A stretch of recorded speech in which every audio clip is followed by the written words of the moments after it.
सबैलाई धन्यवाद दिँदै हाँसी हाँसी गृह मन्त्रालयबाट विदा भए सुदन गुरुङ। दर्शकबिन गृहमन्त्री पदबाट राजीनामा दिएसँगै सुदन गुरुङ आज बुधबार गृह मन्त्रालयबाट हाँस्दै र सबैप्रति धन्यवाद व्यक्त गर्दै विदा भएका छन्। उनले प्रधानमन्त्री बालेन शाह समक्ष प्रधानमन्त्री तथा मन्त्री परिषदको कार्यालयमा आफ्नो राजीनामा पत्र बुझाएका थिए। राजीनामा बुझाए लगतै गुरुङ गृह मन्त्रालय पुगेका थिए, जहाँ उनले मन्त्रालयका कर्मचारीहरूलाई सामूहिक रूपमा धन्यवाद दिएका थिए। औपचारिक विदाईका क्रममा उनी सहज र मुस्कुराएको अवस्थामा देखिएका थिए।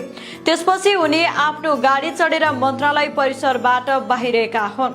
सुदन गुरुङको छोटो कार्यकाल र अचानक आएको राजीनामाले राजनीतिक वृत्तमा चर्चा पाइरहेको छ। विशेष गरी उनको नाम विवादित व्यापारी दीपक भट्टसँग साझेदारी रहेको विषयमा जोडिएपछि उनीमाथि चौतर्फी आलोचना भएको थियो। उक्त विवादपछि उनले आफूमाथि निष्पक्ष छानबिन हुनुपर्ने माग गर्दै पदबाट राजीनामा दिएको बताइएको छ।